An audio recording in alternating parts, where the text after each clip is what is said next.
Kok hidup kita kegamangan, bingung melangkah, stres, mumet? Ada apa dengan kita sholat? Ini bukannya kita baru. Kalau kita ibaratnya adalah sebagai orang kerja kantoran, karir, kita udah di puncak karir kita dari sholat ini. Udah luar biasa ibadah kita, sehingga sholat kita penuh makna dan penuh arti. Tapi ngapa kita sholat dari dulu sampai detik ini masih bingung, begini-begini aja, masih stres? Ini menjadi persoalan. Karena itu kita kudu mentadaburi bacaan Al-Quran. Jadi bagaimana kiat-kiat mentadaburi ini? Kita dari mulai surat yang pendek. Bismillahirrahmanirrahim. Alhamdulillahi rabbil alamin. Wassalatu wassalamu ala sayyidina Muhammadin wa ala alihi wa sahbihi ajma'in. Allahumma inna nastahdika li arsyadi amrina wa zidna ilman yanfa'una. Qala al-imamul muallif rahimahullahu ta'ala wa nafa'ana bihi wa bi barakati ulumihi wa ghafara lahu wa limasyayikhihi wa limasyayikhina amin. Wa tadabburi qiraatin. Betul ya?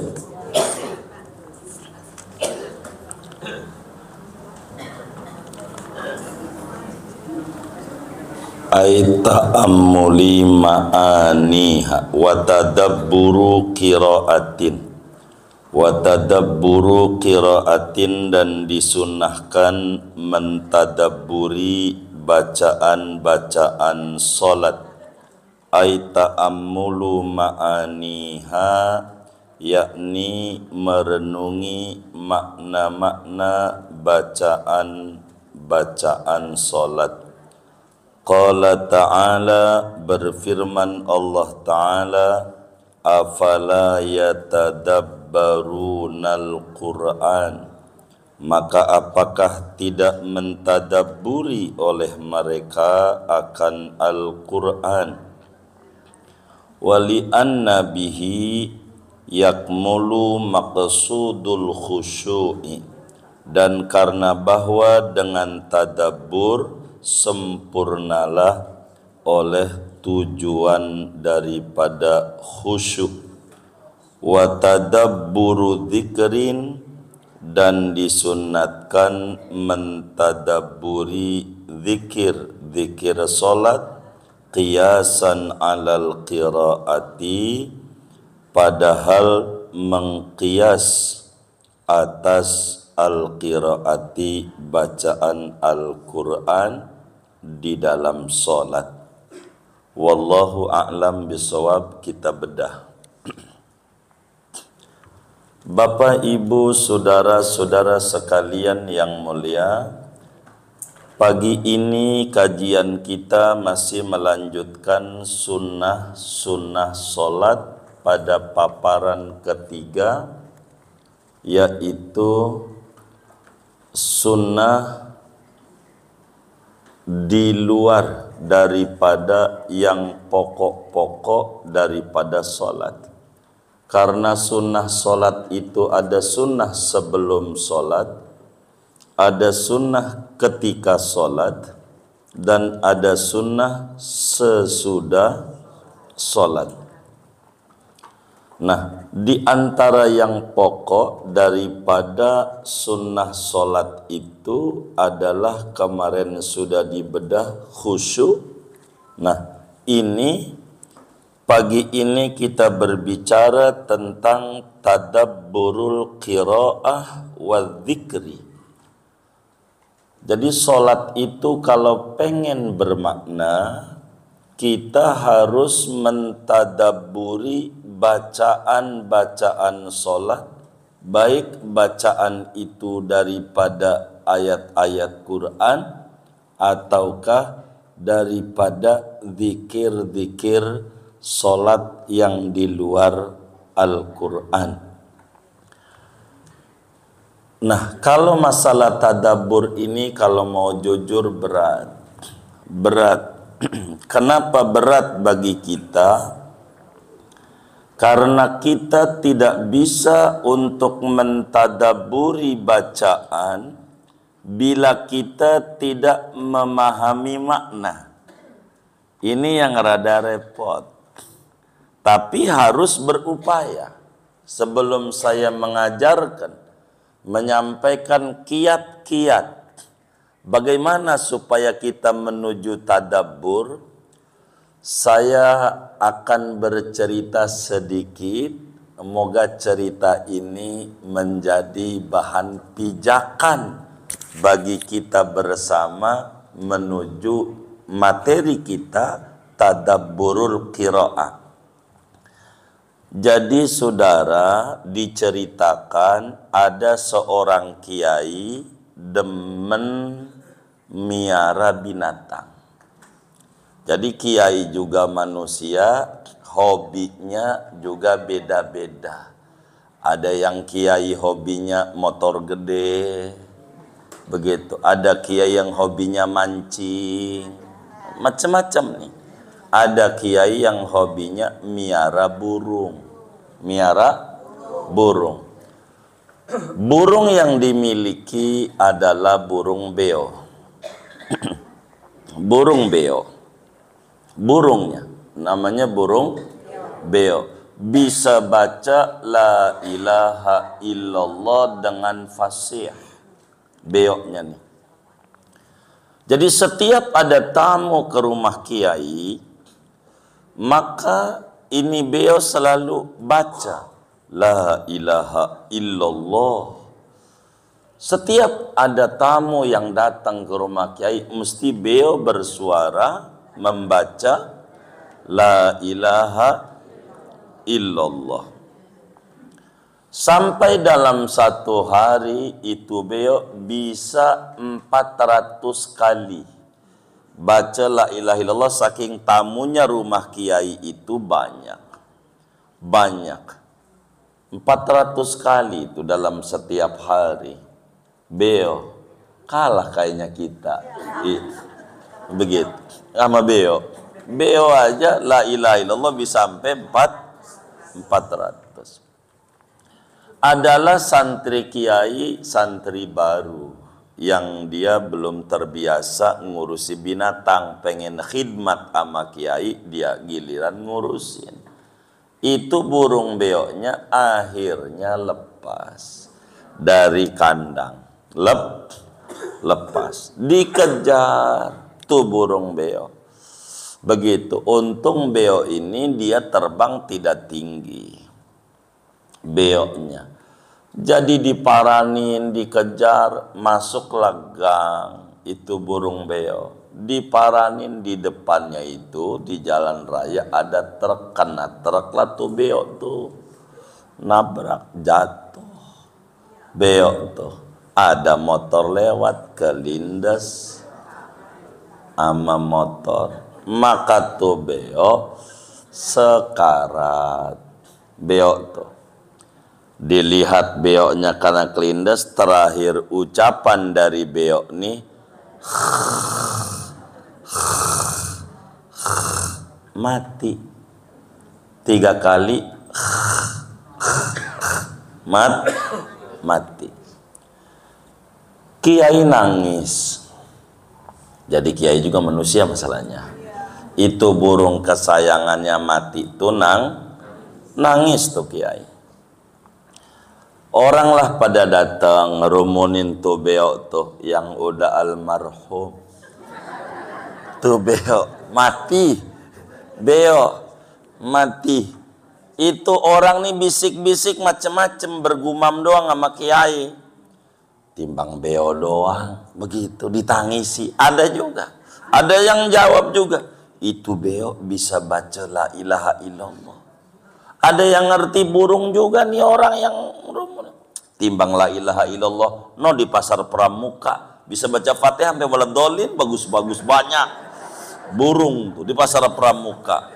Begitu, timbang bisa la ilaha illallah doang aja ditangisin begitu. Jadi kiai itu yang menangis, kemudian dia diam.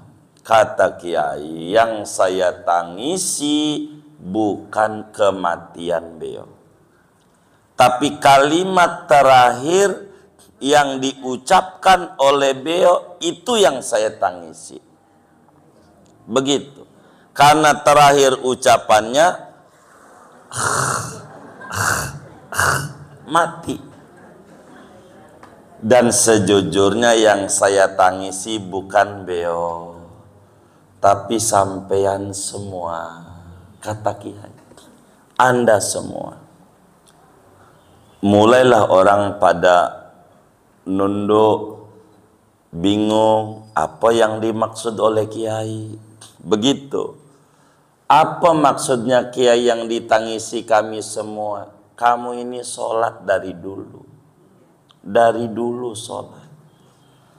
Tapi saya khawatir kamu matinya kayak beo. Karena beo saya ini dalam sehari bisa 400 kali baca la ilaha illallah, tapi tidak pernah mentadaburi la ilaha karena nggak tahu artinya, nggak tahu artinya. Jadi kalau ditanya beliau la ilaha illallah artinya apa? La ilaha illallah artinya apa? La ilaha illallah. Anda tahu? Jangan-jangan sampean ini sholat Allahu Akbar kabiro walhamdulillah kasiro fasih, tapi ora paham apa itu Allahu Akbar kabiro. Ini wajah tuh, baca Fatihah, baca surat, lalu ruku subhan rabbil azim. Apa itu subhan rabbil azim? Begitu, kenapa harus dibaca 3 kali? Apa maknanya kalau sujud subhan rabbiyal a'la? Saya ngeri, karena kamu cuman tahu doang bacaan, akhirnya kamu sholat bacanya sub. Enggak tahu ini maknanya apa. Rabbighfirli warhamni wajburni apa? At-tahiyatul ni apa? Bacaan sholat ini apa? Adakah di antara kalian yang udah hafal makna bacaan yang kalian sholat, yang kata kalian dari zaman Ki Benen gue udah sholat? Tuh Ki Benen nggak? Gitu. Dari dulu gua sholat. Ini bukan masalah dari dulu. Sudahkah dengan Anda hadir di pengajian? Sudahkah mentadabburi bacaan? Ini penting. Sebab dalam Fathul Muin dijelaskan watadabburu qiraati. Kita kalau sholat kudu mentadabburi bacaan. Bacaan yang kita baca nih kita ditadabburi. Enggak mesti banyak. Enggak mesti. Surat tuh biar kata seayat, asal kita sambil dihayati jadi, dan itu ganjarannya gede. Paling gedenya ganjaran bila mana kita sholat bukan menghafal. Kita ini kebanyakan sholatnya hafalan, hafal doang, tapi orang ngerti. Kayak percis anak kecil nyanyi lagu Mbah Surip, tak gendong, tak gendong. Apa itu tak gendong tuh? Orang ngerti. Begitu, jangan sampai rambut kita dari hitam sampai jadi putih tidak memahami bacaan sholat. Sehingga sholat kita ini kayaknya hanya baru formalitas, terjebak pada keseharian muslim rutinitas 5 kali sehari tanpa ada esensi dan makna dari sholat kita. Sebab sholat Ketika Al-Quran bilang aqimis sholata lidzikri, dirikanlah solat untuk ingat aku. Berarti solat itu diantara fungsinya zikrullah, ingat Allah. Dan Allah jelaskan pada ayat yang lain, ala bidzikrillah tatma'innul qulub. Ketahuilah, dengan ingat Allah hati jadi tenang. Yang jadi masalah, kita ini sholat bukan baru, tapi dari dulu. Baru apa dari dulu? Dari dulu. Udah berapa kali kita sholat? Udah banyak. Bila mana kita sholat itu satu kali sholat mengakses 1% cahaya satu sholat, berarti 100 sholat aja udah 100%. Kita udah tenang banget hidupnya. Kalau satu sholat itu kita bisa mengakses 0,1%, ini pun udah masuk. Orang setahun itu 365, 300 aja dikali 5 udah 1.500 lebih. Itu baru setahun. Dan kita sholat ini bukan baru setahun, dari dulu. Kok hidup kita kegamangan, bingung melangkah, stres, mumet? Ngalamin mumet gak? Saya ngeri melotot-melotot ini. Kenapa ini? Begitu. Ada apa dengan kita sholat? Ini bukannya kita baru. Kalau kita ibaratnya adalah sebagai orang kerja kantoran, karir, kita udah di puncak karir kita dari sholat ini. Udah luar biasa ibadah kita, sehingga sholat kita penuh makna dan penuh arti. Tapi ngapa kita sholat dari dulu sampai detik ini masih bingung, begini-begini aja, masih stres? Ini menjadi persoalan. Karena itu kita kudu mentadaburi bacaan Al-Quran. Jadi bagaimana kiat-kiat mentadaburi ini? Pesan saya untuk mentadaburi, kita dari mulai surat yang pendek. Cara satu, beli buku tuntunan sholat yang udah diterjemah tuh, gitu. Beli itu aja dulu, karena kita nggak mungkin kita bedah satu-satu dalam materi kita ini. Timbang terjemah dulu dah, biar kita paham. Allahumma ba'id baini wa baina khotoyaya kama ba'adta bainal masyriqi wal maghrib. Ini artinya apa? Mentadabburi bacaan. Orang yang mengerti tadabbur bacaan inilah muncul pemahaman seperti begini. Ini yang menjadi kendala dalam hidup ya. Ada orang datang ke kiai, minta dikasih dikiran agar supaya Allah buka jalan rezekinya biar luas. Lalu kiai ajarkan bacaan, subhanallah wa bihamdihi subhanallahil azim astagfirullah 100 kali habis Jumat. Jangan tinggal kiai. Lalu dia nanya sama temennya, subhanallah bihamdi subhanallah astagfirullah artinya apa? Dijelasin sama temennya arti doang nih, belum penghayatan, mengkaji belum.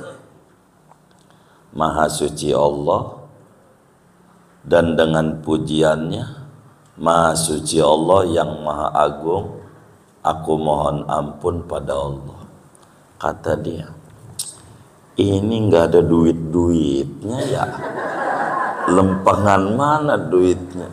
Kagak yakin gua tuh, karena dia tidak mentadaburi, baru terjemah aja langsung nyimpulin. Itu dari mana munculnya? Kalau dia tadaburi bakal muncul. Dari mana akan merombak zikir ini pada hidup dan kehidupannya? Inilah pentingnya tadabbur. Pentingnya tadabbur. Dan ini caranya. Langkah pertama, kita harus tahu bacaan-bacaan sholat kita. Datanglah bikin komunitas kecil. Ayo, gua tes terjemah Fatihah. Begitu sama temennya, Fatihah. Dari dulu, ini terjemahnya aja.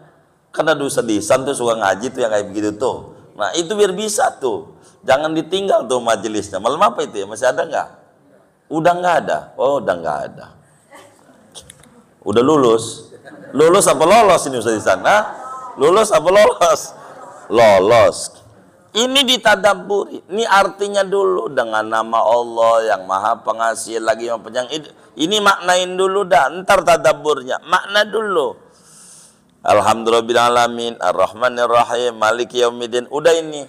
Maka surat yang kita baca, solatnya, saya ajarin An-Nas aja. Rakaat 1 An-Nas, kedua An-Nas. Dohor, Asar, An-Nas, keduanya An-Nas. Maghrib An-Nas, isanya An-Nas. Sampai subuh An-Nas juga. Tapi yang kita tahu maknanya. Begitu. Karena kita baru ngapal surat An-Nas maknanya, maka An-Nas dulu. Sampailah kita hafal Al-Falaq artinya, tahu. Sambil kita baca-baca. Ah, medianya banyak, googling aja. Begitu, Google juga ada. Baca aja tuh sampai kita hafal maknanya tuh Al-Falaq An-Nas. Ya udah, ini aja Al-Falaq An-Nas. Dhuhur rakaat 1-2-nya, asar ini, ntar nambah lagi arti kulhu, nambah lagi arti tabat, nambah lagi idaja, nambah lagi kuliah, biar kita faham yang dibaca tuh apa. Karena nggak faham, begitu jadi masalah. Begitu, innalladzina kafaru, apa itu, ulaika hum syarrul bariyah. Begitu kata kita, toyib, toyib. Orang diomelin, orang yang kafir, yang ingkar sama Allah, itulah manusia paling jahatnya manusia, neraka nantinya. Toyib, gara-gara kagak ngerti. Udah toyib aja. Begitu, karena ini nggak paham. Maka perlu penghayatan makna, perlu penghayatan, perlu penghayatan. Nah ini nih untuk menuju tadabbur harus tahu arti. Ini contoh perbandingan Al-Falaq sama An-Nas. An-Nas min syarrinya ada berapa? Surat An-Nas, hitung dulu.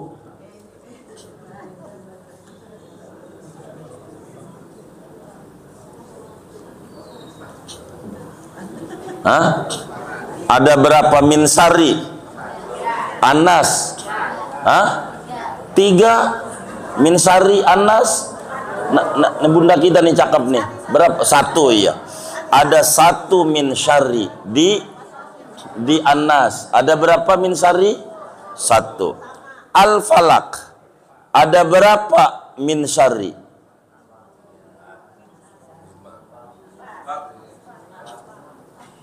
Dihitung. Ini bagaimana? Ada berapa? Hah? Ada 4. Ada 4. Nah, di Al-Falaq ada berapa rob? Tulisan Robbi ada berapa?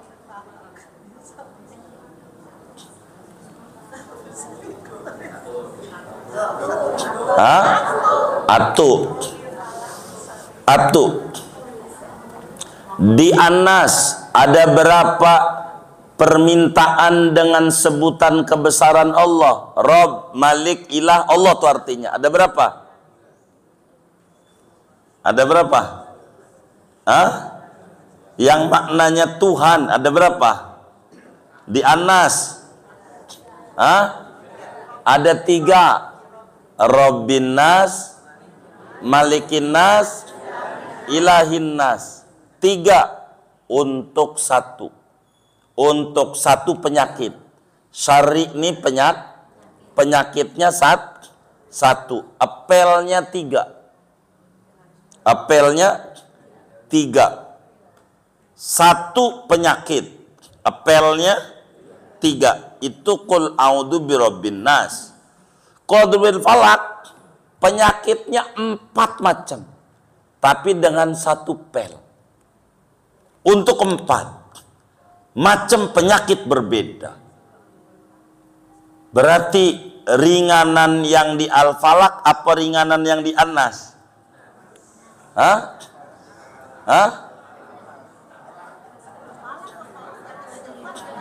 Oh iya tuh ibunda kita paham. Nih saya sampein. Di An-Nas penyakit 1 obatnya 3 macam. Kalau di Al-Falak 4 macam penyakit. Obatnya 1. Ringanan mana? Ringanan Al-Falak. Beratan mana? Beratan An-Nas. Ini disuruh pikirin kok kenapa ya? Tuh, namanya tadabbur namanya.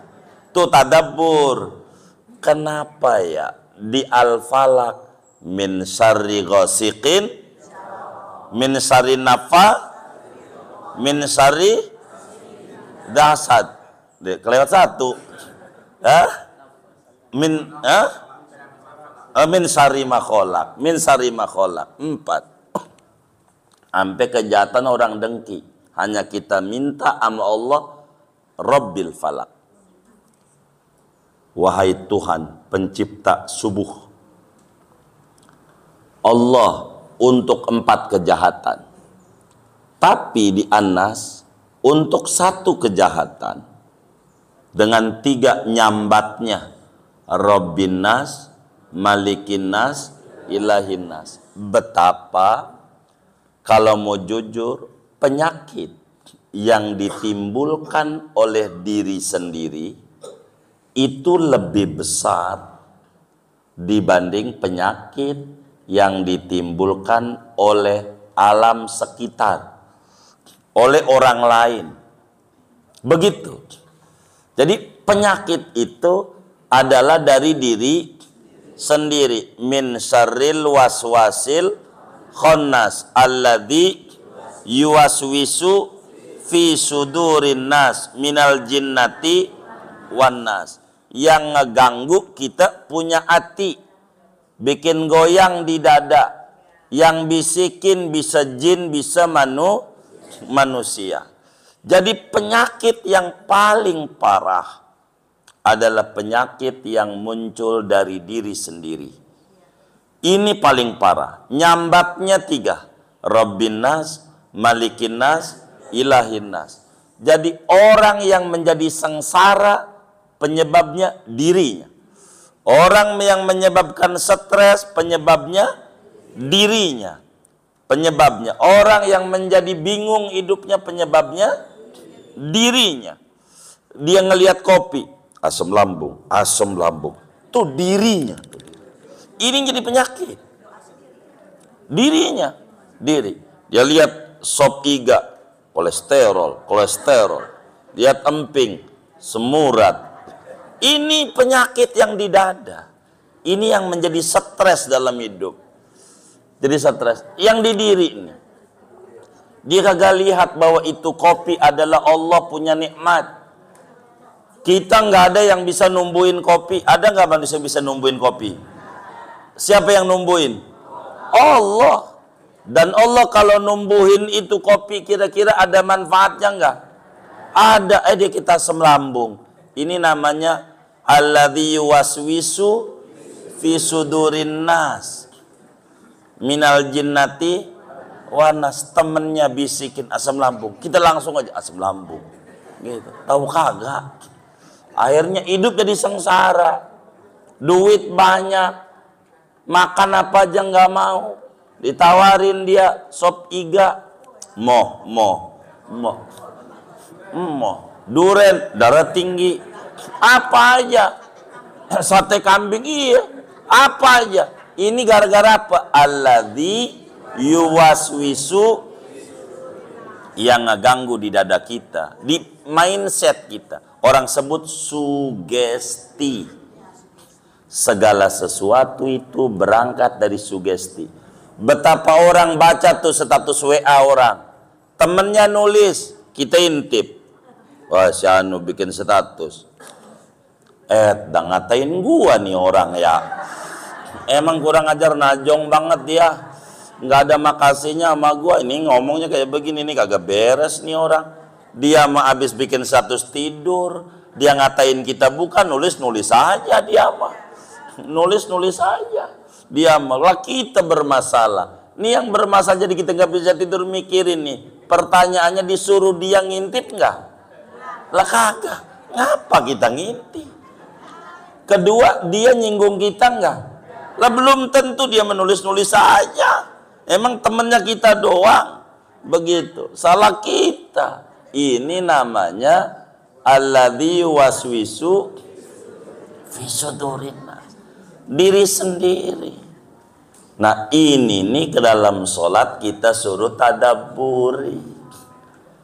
Tadabburi. Kenapa tuh kiai yang ahli hikmah memahami baca ini, khasiatnya begini, itu hasil daripada perenungan mereka. Merenung mereka. Jadi nggak ada orang yang nyakiti kita, nggak ada, kecuali kita nyakitin diri sendiri. Nyakitin. Jangan kita ngiri orang yang karirnya, jabatan di kantornya tinggi, atau dia warungnya laris. Jangan ngiri begitu, tapi ngiri sama dia tuh yang warungnya laris tuh, yang saban malam tahajudnya 100 rakaat. Iriin tuh duhanya 12 rakaat, iriin tuh kayak begitu. Jangan iri sama duitnya doang, sama ibadahnya kagak. Salah ibadahnya. Iya, ngirinya sama duitnya. Dia habis kebeli lagi tuh motor PCX warna putih. PCX putih nih. Iya, begitu. PCX-nya, nah dia sebelum punya PCX tuh habis ngapain? Oh katanya baca Yasin saban malam 40 kali selama 40 hari. Contoh itu. Iriin tuh. Ya Allah, baca Yasin sekali aja nguap. Ya jangan ngiri. Sekali aja nguap, jangan ngiri. Ngirilah ama proses, jangan ngiri ama hasil. Sebab itu bakal menjadi syari hasidin idza hasad. Hidup kita stres, memperbincangkan orang lain. Jadi begitu, kita nggak usah. Kalau kita pikirannya baik, nggak bakal ngomong sembarangan. Tuh ngapa itu? Diajak debat aja kagak mau. Nah, ini karena dia berburuk sangka. Coba dong berbaik sangka. Tuh namanya puasa diem. Jadi orang tuh nggak banyak ngomong tuh bagus. Mungkin begitu. Jadi jangan buruk sangka sama orang. Itu nuduh yang kagak-kagak. Jangan.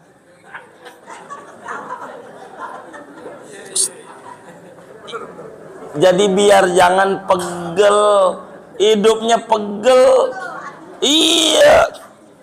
Pasti bakal, kalau kita udah pegel, timbul penyakit. Timbul penyakit. Jadi kita tuh yang bebas. Suami istri mau ngapain ribut mulu, nggak bisa mentadaburi bacaan. Lihat dong tetangganya tuh yang cakep. Ya Allah, laki rambut udah ubanan, lakinya kalau naik mobil kondangan, subhanallah, itu bininya yang di sampingnya dibukain pintunya sama lakinya, dibuka tuh baru turun lakinya. Ibu kayak begitu nggak?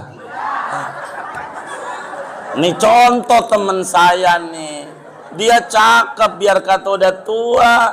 Ya Allah, mana kondangan, dia naik Panther tuh tahun 2000 berdua sama lakinya, udah pensiunan kayak begitu. Dia lakinya mau kondangan, dia turun, bukain pintu, sampai ditanya dia, ini sejak kapan mesra kayak begini? Udah 2 tahun. Emang apa? Nih mobil kagak bisa dibuka dari dalam.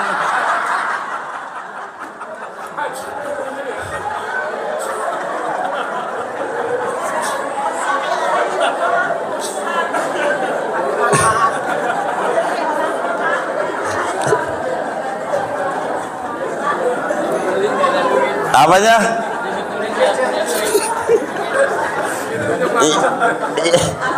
Oh, pintunya macet dari dalamnya. Oh iya, bukan mesra, bukan. Jadi kita tuh harus lega begitu, harus lega. Mau dipegelin jangan. Kemarin masih kerja laki kita, kan kita keren kemana-mana. Maka kita harus seia sekata. Sekarang mengerti laki kita pensiun. Begitu ya, kita sudah harus paham. Jangan gaya kita kayak laki kita masih kerja, stres. Bahasa Betawinya jomplang. Tahu jomplang nggak? Beda antara langit sama bumi. Ini biar rukun dan awet. Begitu cakep. Begitu cakep. Begitu. Jadi biar nggak ribut. Begitu. Biar nggak ribut. Begitu.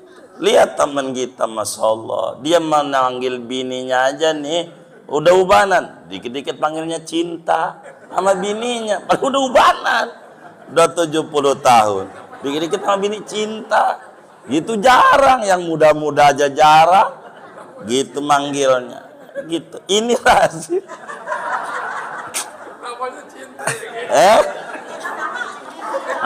Enggak.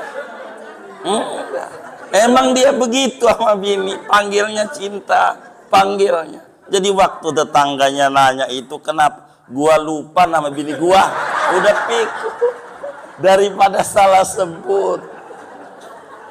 Jadi kudu ditadaburi bacaan. Ini nih, untuk tadabbur bacaan Quran ini kita harus tahu makna. Jadi maksud kami dari surat-surat pendek itu belajar dideres maknanya. Dideres maknanya pelan-pelan. Supaya kita sholat ini penuh makna. Wong kita sholat bukannya baru. Dari dulu. Kalau ditadaburi enak. Enak Quran. Kalau ditadaburi enak. Quran itu asik. Tidak ada kalam yang paling asik selain Al-Quran. Masalahnya tidak ada tandingannya. Wong ini mau kalam Allah. Omongan Allah sama omongan makhluk. Enggak ada rumusnya. Tinggian omongan makhluk enggak ada. Tinggian omongan Allah. Kalam Allah. Cuman karena kita kurang paham. Kalau kita faham betapa menariknya, iyyaka na'budu wa iyyaka nasta'in. Hanya kepadamu ya Rabb kami beribadah. Hanya kepadamu ya Rabb kami minta tolong. Allah bertanya sama si hamba yang baca. Ketika dia bilang kami minta tolong hanya kepadamu ya Rabb. Allah nanya, mada tasta'inu? Apa yang ente minta tolong? Minta tolong apa hambaku? Minta tolong apa? Ihdinas siratal mustaqim. Begitu. Jadi enak ini sholat, enak. Kenapa kita sholat kayak cebong-cebong? Karena kita sholat hafalan. Jujur aja, hafalan. Jadi nggak ada nikmat. Hafalan mah. Mentang-mentang hafal kayak supir angkot. C11. Masih ada nggak tuh C11? Itu sambil ngitung duit nyupir tuh. 2.000 gitu. Kagak lihat bisa. Alam bawah sadar yang nyupir. Alam bawah sadar. Nah, jangan-jangan kita sholat juga alam bawah sadar. Bukan alam di atas sadar. Ini yang menyebabkan sholat kita masih penuh kegamangan. Padahal kita sholat ini dari dulu. Tapi kita masih kayak begini-begini aja. Timbul pertanyaan, apa gua berhenti aja? Lebih parah. Orang minum obat aja belum sembuh, apalagi kagak minum obat ente. Tambah parah, mau dari ya gitu. Jadi jangan bukan suruh berhenti, tingkatin sholat kita. Tingkatkan. Sebetulnya Isra Mi'raj itu ini nerangin kayak begini nih mestinya. Dalam Isra Mi'raj. Isra Mi'raj. Jangan ngarahin yang agak-agak. Isra jalan malam, Mi'raj naik. Kalau lakinya jalan malam naik ke kasur, Isra Mi'raj. Ini yang kagak-kagak namanya kayak begini nih. Jadi yang kayak gini nih perlu kita tadabburi bacaan. Qala ta'ala afala yatadabbarunal Qur'an. Maka apakah mereka tidak mentadabburi Al-Quran? Dipikiri, dipelototin, dihayati, dikaji. Orang yang mentadabburi Al-Quran adalah orang cerdas, dan itu orang barat banyak. Betapa dalam surat Al-Ghasyiyah, afala yanduruna ilal ibili kaifa khuliqat. Coba dong mereka tuh manusia pikirin unta bagaimana dicipta. Oleh karena muslim demennya ribut, kunut sama kunut, tarawih 11, berapa lagi tuh? 23, tahlil sama kagak tahlil, apalagi dah tuh ya. Iya maulid sama kagak maulid, ribut begini nih. Kagak ngerti. Quran ini nyuruh. Coba dong Anda manusia pikirin unta terkait penciptaannya. Orang barat, nggak usah barat, masih Asia, Jepang pikirin. Unta itu adalah kendaraan padang pasir yang kalau sekali minum 3 hari nggak minum. Ini minum hari ini nih, nggak minum apa besok baru besoknya minum. Itu unta. Maka orang Jepang pikirin, ini hebat ini Allah. Suruh mikir ini, suruh mentadabur ini unta. Maka bikin kijang. Sekali masukin ke SPBU, full tank, 3 hari nggak minum-minum. Beneran. Ini bukan untuk ditawakan. Ini ayat otomotif. Muslim tuh dididik. Karena unta adalah alat transportasi padang pasir. Unta itu kendaraan. Jadi alat transportasi, moda transportasi. Nah kita kudu nyontoh gitu. Renungi ini. Jepang renungi. Begitu. Qurannya kita punya. Sampai sekarang tuh kijang. Banyak tuh. Ada yang mereknya kuda. Mereknya macam-macam. Mereknya. Itu siapa? Jepang punya. Muslim yang baca Qurannya. Karena kurang mau mentadabburi. Demennya gontok-gontokan. Orang udah hebat, sain, segala macam. Kita nggak ngerti. Manajemen keuangan paling panjang, ya ayyuhalladzina amanu idza tadayantum bidainin ila ajalin faktubu. Bagaimana manajemen keuangan? Bagaimana manajemen administrasi? Nggak ngerti kita. Nggak ngerti. Hidup kita aja nggak termanage. Hari ini mau ngapain? Jam ini ada di mana, jam ini ada di mana, jam ini bagaimana, jam ini bagaimana, jam ini bagaimana. Kalau kita nggak termanage, aduh, hancur hidup kita. Demennya kongres, kongko ora beres, nggak jelas. Maka kita harus tadabburi. Lihat Quran, wal asri demi waktu, wadduha waktu juga, walaili demi malam, waktu, wan nahari waktu. Kenapa ini waktu disebut-sebut sama Allah? Betapa pentingnya waktu. Yang jaga mereka. Lihat tuh teman-teman kita yang sukses-sukses pengusaha segala macam tuh. Kalau kita ngobrol, dia punya waktu jam sekian, jam sekian harus ada di Malaysia, jam sekian ada harus di Kalimantan. Bulan anu ada ini terprogram. Kalau kita enggak, udah enggak jelas. Jadi apa aja diprogram. Hari ini senam sehat jantung. Jam sekian. Habis ini baca Quran. Habis ini arisan. Itu terprogram. bukan sekena-kenanya. Nah, ini namanya mentadaburi bacaan. Kenapa Allah bilang wal asri? Kerugian yang ada orang yang kurang memanfaatkan waktu. Pas sudah tua baru sadar, kenapa enggak dari dulu gua ngaji? Lah, dia salah, kenapa enggak dari dulu? Kan pengajian dari dulu udah ada. Begitu, kenapa kita enggak duduk? Udah jangan mundur, karang aja. Itu diajak ngaji, bang ngaji yuk. Sorry gua repot. Itu menghina. Itu menganggap yang ngaji semua ini pengangguran. Kurang ajar enggak? Dia bilang sorry gua repot. Kurang ajar enggak? Kan kurang ajar. Dianggap dia pengangguran. Ya kagak juga, repot. Tapi menyempatkan diri. Karena waktu kita harus yang mengelola. Harus yang mengelola. Kalau enggak bisa. Harus terprogram. Harus terprogram. Kalau enggak, sulit. Kalau nggak diprogram, sulit. Diprogram aja meleset. Apalagi nggak diprogram. Ujungnya kita umur senja kosong. Buku mah tebel, tapi nggak ada tulisannya. Jadi atasnya mau gede, atasnya nih gede. Ya Allah, isinya Patimura. Itu namanya masih penjajahan. Begitu. Apa maknanya? Bukan duit.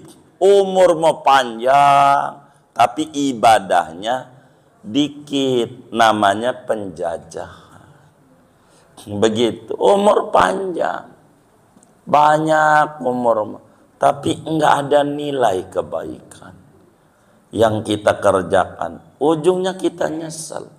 Maka mulai sekarang kita harus berupaya dalam sholat, harus ada tadabburul qiraah. Yang kedua, tadabburul dzikri.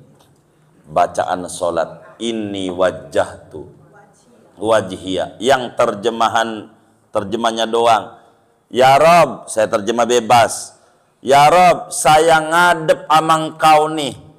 Nah, kalau kita tahu artinya, lagi ingat jemuran. Waduh, jemuran nih. Bohong berarti kita. Bilangnya ngadep sama engkau, ngadep sama jemuran. Tuh. Jadi kalau kita itu, ini nikmat sholat kita. Nikmat. Bacaan itu enak. Enak. Jadi abis ruku, Samiallahu liman hamidah. Allah dengar tuh yang tadi baca Bismillahirrahmanirrahim. Alhamdulillahi Rabbil. Dengar Allah. Dengar. Maka saya juga karena Allah dengar, saya baca juga dah Rabbana lakal hamdu. Saya puji Allah juga. Kan Allah dengar. Dengan muji Allah, Allah dengar saya muji, Allah rombak kehidupan saya ke arah lebih baik. Begitu. Cuman karena kita nggak ngerti, sulit. Ruku aja yang kita lakukan, sub. Sami Allah. Allahu Akbar. Sub. Allahu Akbar. Rabbi Allah. Karena kita nggak ngerti. Apa ini yang kita baca ini, apa ini? Kenapa diajarin begini? Ada apa ini? Kalau kita ngerti, betapa kita pengen dekat sama Nabi Muhammad dalam sholat. Coba renungi saudara. Assalamualaikum ayyuhan nabiyyu wa rahmatullah wa barakatuh. Apa maknanya? Salam sejahtera untuk engkau. Kalau engkau tuh kira-kira orangnya ada apa kagak ada? Hah? Ada. Orangnya ada. Kita bakal nyambung assalamualaikum ayyuhan nabiyyu dengan Madinah dari Rawabelong. Apa ini namanya? Dari Maharta. Dari Maharta. Itu bisa nyambung. Begitu. Orang kita salam sama Nabi. Salam sama Nabi. Kenapa kita habis sholat ajarin sallallahu alaihi Muhammad? Sebetulnya saya pengen kawan-kawan majelis itu faham sholat yang kita kerjakan ini yang ngajarin Nabi Muhammad. Sholat yang kita ngerjain ini, betapa cara ibadah dibimbing, cara bersyukur dibimbing. Maka habis salam ingat Nabi, biar kau dekat dengan Nabi. Habis sholat sholawat, entar yang lain mah sholawat. Cuman kalau saya ngomong begitu tuh nggak bakal didengar. Nggak bakalan. Jadi bagaimana biar didengar? Saya tahu karena ini adalah bayi. Kalau diiming-imingin, kalau ente baca Sallallahu Muhammad 100, ini warung ente laris, semangat ya. Laris, iya laris. Semangat. Kalau dibilang begitu, emang bayi itu kudunya bubur. Kalau dikasih singkong, kelodan. Jadi mau tidak mau diiming-imingin. Padahal biar dekat dengan Allah. Kalau udah dekat enak, apa juga bakal dikasih sama Allah. Kalau udah dekat, ini yang paling pokok dalam hidup. Singkatnya, mari kita upaya tadabbur bacaan. Caranya kita baca terjemah bacaan sholat aja dah. Quran terjemah punya pada insya Allah di rumah. Baca itu. Terjemah. Suratnya nggak usah pindah-pindah dulu. Anas, kita baru bisanya Anas. Udah nggak apa-apa. Kelas kita, tahapan kurikulumnya begitu. Kenapa orang dulu ngajarin dari Anas sampai Al-Hakumut, Anas Al-Hakumut? Biar ini familiar di kuping kita. Kalau imam salah jadi diingetin. Lalu kemudian gampang ngapalinnya. Bukan maknanya ini doang. Cuman untuk menuju sebuah tadabbur. Ini kalau langsung banyak puyeng. Dikit-dikit. Begitu. Betul nggak? Karena dikit-dikit segini aja ngajinya. Biar nggak banyak. Ya udah gini aja. Buat tanya jawab. Ada yang ditanya mungkin silakan. Wallahu a'lam bishawab. Baik Bunda.